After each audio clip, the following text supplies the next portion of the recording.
पुंडलीकवरदारि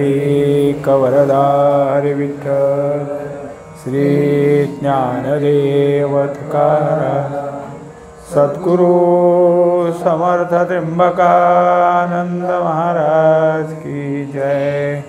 माऊली ज्ञानेश्वर महाराज की जय। जगद्गुरु तुकाराम महाराज की जय। श्री गुरुदेव दत्त। मन्मना भव मद्भक्तो मद्याजी मां नमस्कुरु। मामे वैश्यसि सत्यन्ते प्रतिजाने प्रियोसि मे। हा 65वा श्लोक आहे। या श्लोकातला पहिला जो तुकडा आहे तोच 9व्या अध्यायात सुद्धा झाला। फक्त दुसरा भाग उत्तरार्ध जो आहे तो इथं वेगळा आहे, तिथं वेगळा आहे। माझ्या ठिकाणी मन परिपूर्ण असं ठेव आणि माझा भक्त हो, माझं भजन कर। हे सगळं असं करत असतानाच तू सगळीकडं मीच आहे असं समजून नमस्कार कर, म्हणजे तू मला प्राप्त होशील। आता तू माझा अत्यंत प्रिय आहे म्हणून मी हे तुला सांगतो। आता हे सत्यताने सांगतो, म्हणजे मी जे सांगतोय तेच सत्य किंवा प्रतिज्ञेवर तुला सांगतो। तरी बाह्य आणि अंतरा आपुलिया सर्व व्यापारा मज व्यापका ते वीरा विशोकरी। काही सूत्र असतात की आपलं मन स्थिर कसं करावं, त्याच्याकरता अंतःकरणात भगवंत आहे म्हणून अंतःकरण भगवंताच्या ठिकाणी लावणं हा एक भाग झाला। पण सगळीकडंच भगवंत भरला आहे हे समजूनही सगळीकडं मन भगवंतच आहे असं समजणं, याला बाह्य आणि अंतरा असे 2 भाग दिले। बाहेर पाहतानाही तेच आणि आत पाहतानाही तेच आणि कोणताही व्यापार करतानाही तेच। असं जर झालं तर मी जो काही सर्व व्यापक आहे त्या माझ्या सर्व व्यापकपणाचाच तो विषय करशील। आगवा अंगी जैसा वायू मिळवणी आहे आकाशा, तू सर्व कर्मी तैसा मजसीच। असं जसं आकाशाच्या पोटातून वायू बाहेर येतो आणि सगळीकडे आपल्याला फिरलेला दिसतो, पण त्यांनी काय आकाशाला सोडून दिलं असं नाही, आकाशात धरूनच आहे। आणि जेव्हा सगळीकडचं फिरायचं थांबतं तेव्हा तो आकाशातच जाऊन स्थिर होतो। बाहेर आला तरी आकाशाला सोडून नाही आणि आत गेला तरी तो आकाशाच्या ठिकाणीच आहे। याप्रमाणे तू कर, तू बाहेर आला तरी माझाच संबंध ठेव आणि अंतःकरणात गेला तरी माझाच संबंध ठेव।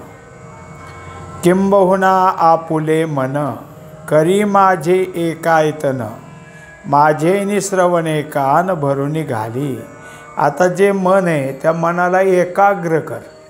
एकाग्र केल्याने काय होईल की जे काही होत असेल, मग डोळ्यातनं पाहत असले तरी एकाग्रतेनंच, कानाने ऐकत असेल तरी एकाग्रतेनंच, जे जे इंद्रियाचे व्यवहार आहेत ते मनाला माझ्याशी एकाग्र केल्यानं जसं होईल त्याच प्रकारे करत राहा।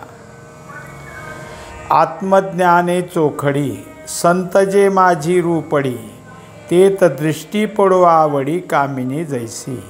आता त्यात थोडंसं काय केलं, अजून भगवंतांनी सांगितलं की माझं स्वरूप मलाच पहा मलाच पहा हे सांगत असताना जे आत्मज्ञानानं युक्त आहेत असे जे संत महात्मे आहेत ते माझं स्वरूप आहे। ज्यांच्या ठिकाणी आत्मज्ञानाची परिपूर्णता आहे ते माझेच आहेत। आणि त्यांच्याकडं कसं पहा, तर जसं स्त्रीकडं पाहताना मनुष्याचं लक्ष चित्त जातं आणि जे स्वतःची स्त्री त्या ठिकाणी त्यांनी काय आहे की सगळं जर काही असेल तर त्याच्या मनात उठता बसता बाहेर येताना कुठं अजून घरात जाताना सगळं त्याच्या चित्तात तेच असतं। ती जशी आवड आहे तुझ्या ठिकाणी तशा आवडीनं माझ्या संताकडे पहा। मी सर्व वस्तीचे वसवटे, माझी नामे जिये चोखटे, तिये जीवा यावया वाटे वाचेचिये लावी. आता हे संत महात्मे कसे आहेत तर संपूर्णतः मला समर्पित झालेले आहेत. तसं तू कर, कारण जे वस्तुमात्राचं जे ठिकाण आहे ते मीच आहे. कुठली वस्तू झाली, आता आपण काय आहे, उंच वस्तू ठेवा नाहीतर खाली जमिनीवर ठेवलेली ठेवा. जमिनीशिवाय कुठे ठेवता येईल का? आश्रय कोणाचा घ्यावा लागेल? जमिनीचा.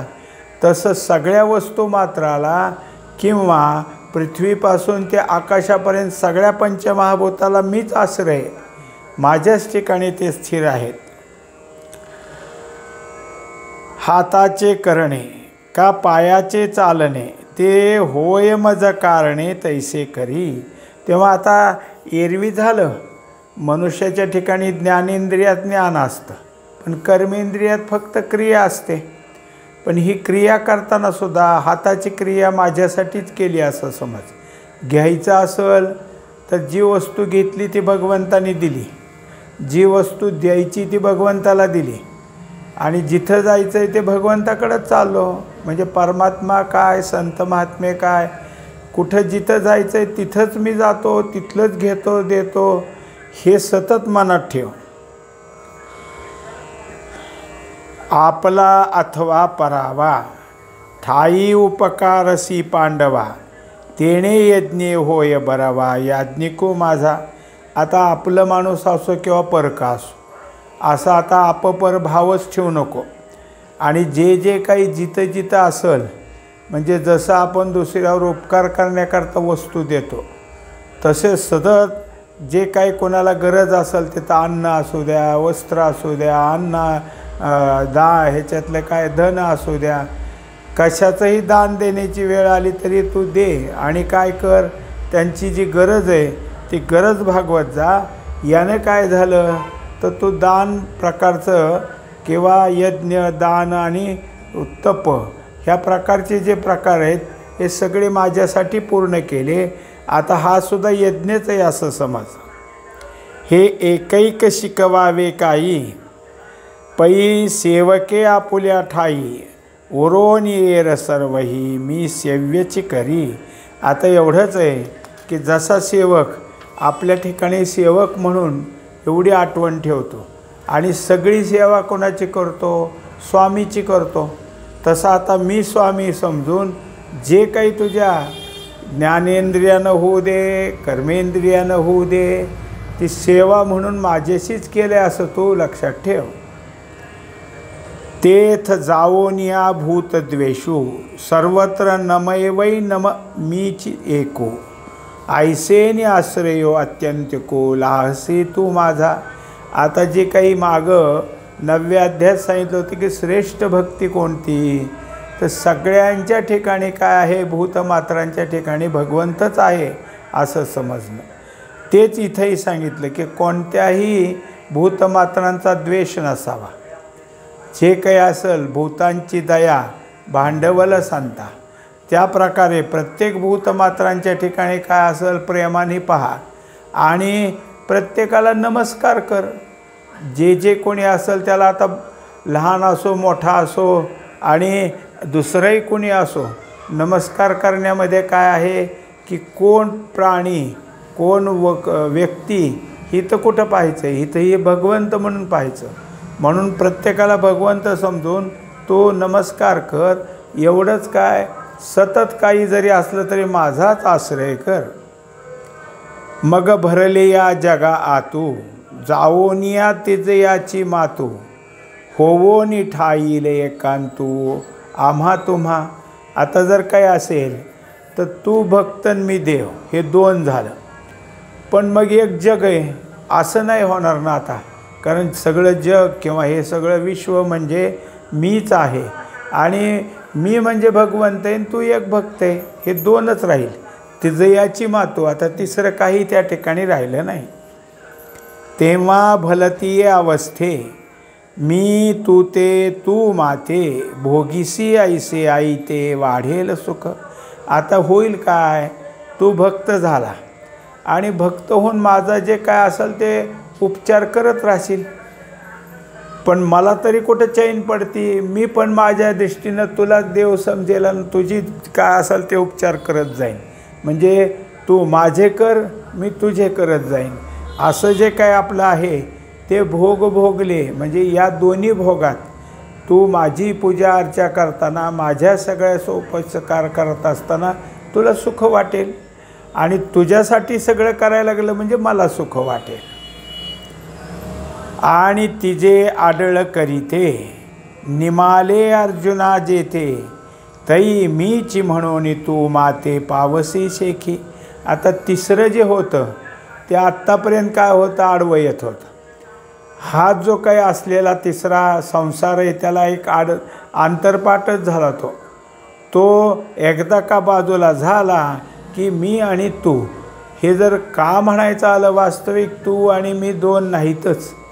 पण तू जोपर्यंत स्वतःला भक्त म्हणून घेतो तोपर्यंत मला देव म्हणावंच लागेल. म्हणून मग मी आणि तू आहे.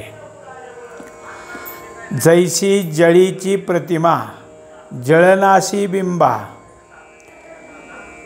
येता गाभा गोभा काही आहे.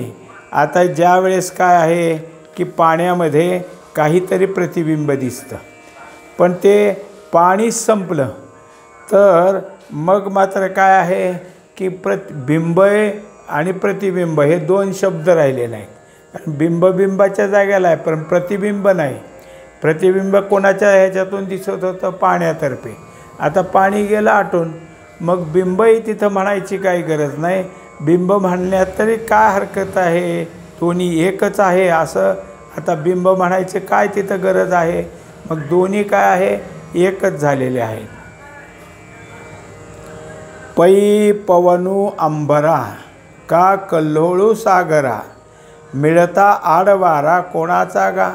आता जसं वायू सगळीकडे फिरतो आणि पुन्हा आकाशात जिरून जातो, त्याला काय आडवं येतं, काही नाही. तो आपला स्वतंत्रपणानं सगळीकडं फिरतो आणि परत आकाशाशी एकरूप होतो.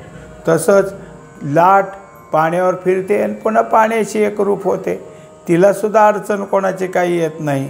हे जसं कोणत्याही अडचणीशिवाय ह्यांना बाहेर येता येतं आणि मिसळता येतं, तसं तू कर. म्हणून तू आणि आम्ही हे दिसता हे देहधर्मी, मग याचा विरामी मीच होशी. तेव्हा आता तू भक्त मी देव हे तरी नावं का आली, तू स्वीकारले म्हणून. आणि तुला तरी काय स्वीकारावं लागलं, तुझा जो देह आहे तू देहरूपानं जोपर्यंत आहे तोपर्यंत माझ्या भगवंतपणात कसा मिसळशील. मनानं झाला, अंतःकरणानं झाला, त्या ठिकाणी तुझं एकरूपत्व आहे. पण देह आहे तोपर्यंत तू तुझ्या ठिकाणी स्थूलतेनं आहेच आहे. म्हणून तू देहधर्माप्रमाणे जरी सगळं काही करत असला तरी सगळं माझ्याच ठिकाणी तुझं येऊन मिसळलेलं आहे. यया बोला माझारी होय न होय झणे करी, येत आण आथी तरी तुझीच आण. तेव्हा आता एकदा का तुझं माझं ऐक्य झाल्यावर कशाला हे बोलायचं आहे, तू मी एकच आहे किंवा तू देहापुरता भक्त आहे मी देव आहे हे नाही. आता दुसरं काही तुझ्या ठिकाणी माझ्याशिवाय दुसरं काही नाही, माझ्या ठिकाणी तुझ्याशिवाय काही नाही. आपल्या दोघांचं अनन्यत्व आहे आणि हे अनन्यत्व निश्चित आहे. आपल्या दोघांच्या ठिकाणी तिसरं काहीच नाही. म्हणजे तिसरं काही जाणायलासुद्धा काही उरलं नाही. ही मी तुला शपथ घेऊन सांगतो. ते सांगतात की तुझीच आण पै तुझी आण वाहने, हे आत्मलिंगा ते शिवणे, प्रीतीची जाती लाजणे आठवून येदी. आता वास्तविक पाहता तुझी शपथ असं म्हणलो खरं, पण तू काय माझा आत्माच आहे ना. मग तुझी शपथ म्हणजे माझ्या आत्म्याची शपथ झाली. आणि हे सगळं होणं आता कसं काही योग्य आहे काय, असं कुठं घ्यावं का. म्हणले काय करायचं, जेव्हा प्रेम अधिक असतं ना तेव्हा लाज नसते. कारण काय आहे की प्रेमात जे असेल ते असेल, जे काही घडतं त्याला मनुष्य काय करतो, लाजत नाही. एरवी वेदू निष्प्रपंचू, जेणे विश्वाभासू हा साचू, आज्ञेचा नट नाचू काळाचे जिने. एकंदरीत हा जो काही आहे वेदाने सांगितलं की हे निष्प्रपंच आहे, तर काही नाही. आणि हे जे काही दिसत असेल विश्वाभास, तो आपल्याला काय सत्य वाटत होता. आता विश्वाभास काय आहे ते कळून आला आणि त्यामुळं हे सगळं जर काय आत्तापर्यंत होत होतं तर हे आमच्या ठिकाणी असलेल्या अडसळामुळं होत होतं. आडवं जे होतं त्यांनी ह्या सगळ्या गोष्टी आपल्यापुढे येत होत्या. तो देवो मी सत्य संकल्पू आणि जगाचा हिती बापू मा आणेचा आक्षेपू का करावा. तेव्हा एकंदरीत भगवंतांनी सांगितलं की मी सत्य संकल्प आहे, जे काही मी बोलल ते योग्य होईल. आणि सगळ्या जगाचा मी बाप आहे, कारण सगळ्या बाप काय असतो तर आपल्या घरातल्या मुलाचा पालक असतो. तसं मी सगळ्या जगाचा पालक आहे. आणि इतकं सगळं असताना म्हणजे सगळं जग हे माझ्याच आश्रयावर आहे, अर्थात तू पण आहे. आणि कुठेही झालं तर माझ्याशिवाय दुसरं काही नाही. आता शपथ घ्यायची गरज तरी काय? सगळं जर एकच आहे तर शपथ घ्यायची गरज काय? परी अर्जुना तुझे निवेदे मिया देवपणाची बिरुदे सांडिली गा मी हे आधे सगळे निथुवा. पण अर्जुना, तुझ्यामुळं माझ्या ठिकाणी काय झालं, एक प्रकारे वेड लागल्यासारखं झालं. मी तुझ्याशी इतका काही आकर्षित झालो आहे की मी देव आहे हेच विसरलो आहे. माझं मिया देवपणाची बिरुदे, मी देव आहे हे विसरलो.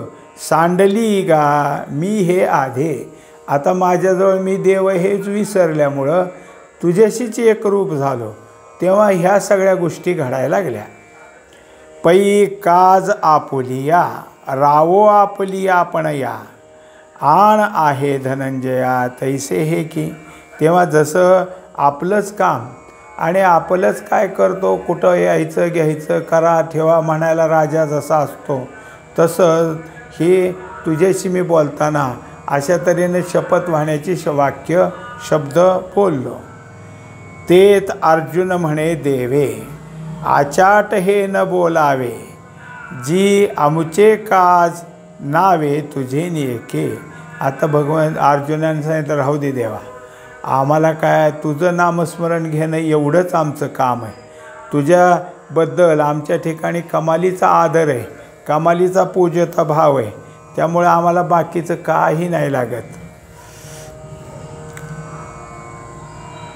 यावरी सांगो बैससी का सांगता भाषही देसी या तुझे विनोदासी पारू आहे जी. आता तू सांगणार आहेस आणि सांगता सांगता पुन्हा शपथ घेण्याचा प्रयत्न करतो, तर जाऊ दे हे तुझा विनोद आहे म्हणले. आता काय आहे, तू असंच बोलताना विनोद करतोस, पण जे तुला मुख्य सांगायचं आहे ते सांगायला लाग.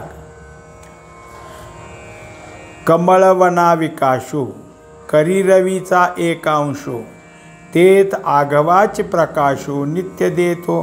आता जसं एक काय असतं वस्तू शक्ती सामर्थ्य म्हणतात त्याला, की कमळ विकसित होतं, सूर्य विकासिनी कमळ. मग सूर्य त्याला किती देत असेल सूर्यकिरण विकसित व्हायला? एक अंश, एका अंशात ते विकसित होत आहे. सूर्यानं सगळं आपलं ऊन त्याला दिलं नाही, एक अंश दिलं आहे. आणि बाकीचं काय केलं, जगालाच प्रकाशित केलं. कमळ विकसित करण्याचा भाव जर सूर्याचा असेल तर एका अंशात होतो, आणि बाकीचं सगळं जे उरलं ते सगळं काय आहे, सगळं जग त्याने प्रकाशित केलं. पृथ्वी निवऊ सागर भरिजती एवढे थोर वर्षे तेथ मी शांतर चातकू की. आता पृथ्वी सगळी शांत होते, समुद्राला भरती येते किंवा समुद्रात पाणी जाऊन पडतं, कितीतरी पाऊस पडतो, पण निमित्त कोणाचं असतं? चातकाच. आणि त्याला किती लागतं? एक घोट. बाकी सगळं जगासाठीच हे सगळं पाठवलं जातं. म्हणून अवदार्या तुझी ये तुझी या मज निमित्त ना म्हणावया प्राप्ती असे दानी राया कृपानिधी. एकंदरीत तू कसा आहेस? उदार आहेस. तुझं जे औदार्य आहे ह्याच्याबद्दल काय सांगावं. आता तू माझ्यासाठी एक निमित्त केलं आहे, नाही तर हे तुला कोणाला तरी द्यावं द्यावं द्यावं वाटतच होतं. आणि जसं वाटत असलं तरी समोर तरी कोणीतरी पाहिजे ना घेणारा. हे जसं झालं तसं आता हे सगळं काय आहे तुला द्यायचीच इच्छा आहे, असा तू कृपानिधी आहेस. तव देवो म्हणती राहे, या बोलाचा प्रस्ताव नोहे, पै माते पावसी उपाये साचचे येणे. आता हे जे काही दोघांचे संवाद चालले होते, वास्तविक हे बोलून दाखवले नाहीत, त्यांनी त्याच्या मनातलं ओळखलं आणि ह्याने याच्या मनातलं ओळखलं आहे. पण शेवटी भगवंत म्हणतात आता राहू दे, हे आता जे काय आपलं आहे तेच बोलू. उगीच आता तू माझ्यासाठी स्तुती करावी, मी तुझ्यासाठी करावी असं नाही. सैंधव सिंधू पडलिया, जो क्षणो धनंजया, तेणे विरेचिकी उरावया. कारण काही, जसं एकदा मीठ पाण्यात पडलं की क्षणात ते विरघळून जातं, त्याला काही फार वेळ लागतो अशातला भाग नाही. तैसे सर्वत्र माते भजता, सर्व मी होता अहंता, निशेष जाऊनी तत्वता मी चोहसी. एकदा सगळीकडं मीच आहे असा तुझा भाव झाला, त्याप्रमाणे तू सगळ्याला नमस्कार करायला लागला की तुझ्याजवळची अहंकार अहंता सगळी नाहीशी होऊन जाईल. एवं माझी प्राप्तीवरी, कर्मा लागोनी अवधारी, दाविली तुझ उजरी उपायांची. एकंदरीत आत्तापर्यंत मला प्राप्त होण्याकरता पहिल्यांदा कर्मयोगही सांगितला, काहीमध्ये उपासना योग सांगितला, ज्ञानयोग सांगितला. हे सगळं सांगत मला कसा येऊन मिळशील या सगळ्या गोष्टी मी सांगितलेल्या आहेत. जे आधी तव पांडुसुता, सर्व कर्मे मज अर्पिता, सर्वत्र प्रसन्नता लाहीजे माझी. तेव्हा सुरुवातीला काय सांगितलं, तू जे जे करशील ते मला समर्पित कर. आणि मला समर्पित केलं म्हणजे समाधान तुला प्राप्त होईल, म्हणजेच प्रसन्नता तुझ्या ठिकाणी येईल. हे पहिलंच तुला सांगितलेलं आहे. पाठी माझ्या तिये प्रसादी, माझे ज्ञान जाय सिद्धी, तेने मिसळीजे त्रिशुद्धी स्वरूपी माझ्या. आता एकदा का तू सगळ्या प्रकारचं कर्म समर्पित करू लागला की माझा तुला प्रसाद होईल, म्हणजे माझ्या आशीर्वादानं तुझं अंतःकरण शुद्ध होईल आणि मग तिथं ज्ञान प्राप्त होईल, ज्ञानाची सिद्धी होईल. आणि तेच मला येऊन मिसळायला मुख्यत्व त्या ज्ञानानं होईल. मग पार्थाती ठाई, साध्य साधन होय नाही, किंबहुना तुझं काही उरेची ना. आता ज्ञानानं निघाला म्हणजे मग साध्य ठरलं, तू साधक ठरला, साधन सुरू झालं. पण करता करता तो साध्यातच येऊन मिसळला. आता तुला करायचं काय असं उरलंय असं नाही. तरी सर्व कर्मे आपुली, तुवा सर्वदा मजा अर्पिली, तेने प्रसन्नता लादली आजी हे माझी. आत्तापर्यंत तू जे जे काही केलंस ते मला समर्पित केलं, त्यामुळं मी प्रसन्न झालो आणि तुला जे जे काही गरज आहे किंवा द्यावं वाटतंय मला ते तुला देत राहिलो. म्हणून येणे प्रसाद बळे, नव्हे झुंजाचे ने आढळे, न ठाकेची एके वेळे भाळलो तुझं. आता तुला प्रसन्न करायचं, तुझ्यावर मी प्रसन्न झालो, तुला आशीर्वाद द्यायचा आहे, काही युद्धासाठी आलो आहे, हेही आता जर काही असेल तर ते जाऊ दे, मी तुझ्यावर भुललो आहे, भाळलो आहे, हे मात्र निश्चित झालं. जेणे सप्रपंच अज्ञान जाये, एको मी गोचरू होये, तई उपपत्तीचे उपाये गीतारूप हे. आता हे जे अज्ञान आहे त्या अज्ञानानं मांडलेला प्रपंच, त्या प्रपंचासह हे अज्ञान सगळं नाहीसं होईल आणि तुझ्या ठिकाणी हे सगळं परमात्मा स्वरूप दिसल. त्याकरता या गीतेमध्ये जे जे उपाय सांगितलेत त्या सगळ्या उपायाची उपपत्तीसह तुला माहिती दिलेली आहे.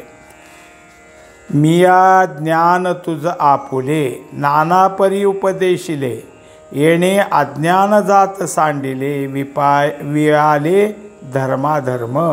तेव्हा एकंदरीत मी तुला ज्ञान दिलं, त्या ज्ञानाच्या उपदेशानं जे जे काही अज्ञानजन्य जे होतं ते सगळं संपलं. आणि आता केवळ जर काही उरलं असेल तुझ्या ठिकाणी धर्माधर्म, म्हणजे याला धर्म म्हणावा आणि याला अधर्म म्हणावा, अशा तऱ्हेची जी काही विवेकशक्ती ही तुझ्या ठिकाणी उरलेली आहे.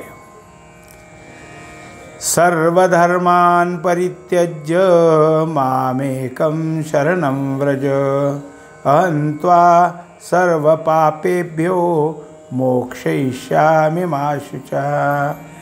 या 66व्या श्लोकामध्ये आता जो काही आहे, आत्ता जो विषय झाला शेवटच्या ओवीमध्ये की धर्माधर्म, याच्यात त्यांनी सांगितले की जे जे काही असेल त्या सगळ्या धर्माचा परित्याग कर, काहीही जवळ ठेवू नको. आणि त्यामुळं तू कसा होशील तर एकाग्रतेला योग्य होशील आणि मगच मला शरण येशील. मला शरण येण्याकरता तुझ्याजवळ जर हे काही असेल, धर्मही असेल, कदाचित अधर्म असेल, ते अडचण होईल. म्हणून मग हे बाजूला ठेव, म्हणजे तू मला शरण येशील आणि त्यानंतर तू पापमुक्त होशील. आता तुझ्याजवळ कोणत्याही प्रकारचं पाप राहणार नाही आणि मग तू कशाचा शोक करशील. पाप असलं तरच मनुष्याजवळ शोक असतो, मग शोकही करणार नाहीस. आशा जैसी दुःखाते व्याली निंदा दुरिते हे असो तैसे दैन्याते दुर्भगत्व. आता काय असतं, कुठली तरी आशा धरली की ती आशा पूर्ण होत नाही, मग त्याच्या दुःखच त्याचं फळ आहे. जे आशेचं फळ काय आहे, दुःख. दुसरं काय आहे की कुठलं तरी काय आहे, निंदा करत राहिला की दुरित, म्हणजे मग त्यात वैरत्व वाढलंच, निंदेमध्ये त्याचं याचं सुरू झालं. आणि कोणत्या प्रकारचं काहीतरी आपण दैन्य निर्माण व्हावं असं करत राहिलं की आपलं दुर्भाग्य समजावं, ते त्याचं फळ आहे. इथं जसं आशेचं फळ दुःख, जसं निंदेचं फळ दुरित आणि तसं दैन्याचं फळ दुर्भाग्य. तैसे स्वर्ग नरक सूचक अज्ञान व्याले धर्माधिक ते सांडो निघाली अशेक ज्ञाने येणे.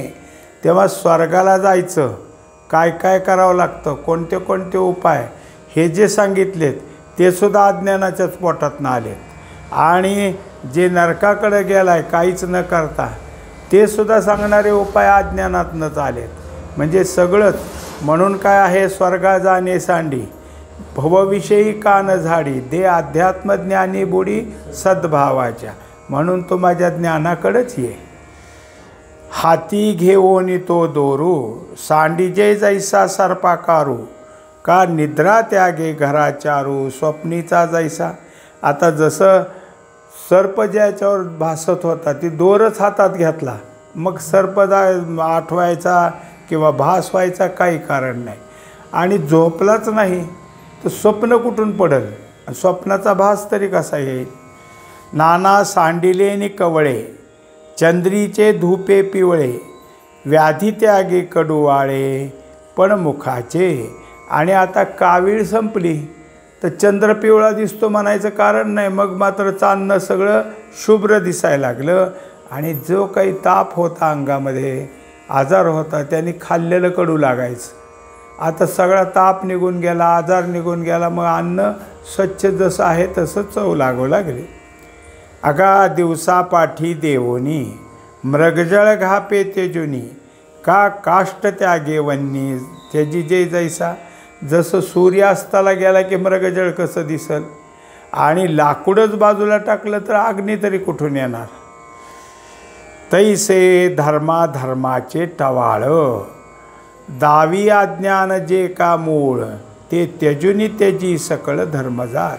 मुळात धर्म काय ना अधर्म काय हे सगळं जर टाळायचं असेल तर अज्ञानच काढून टाका.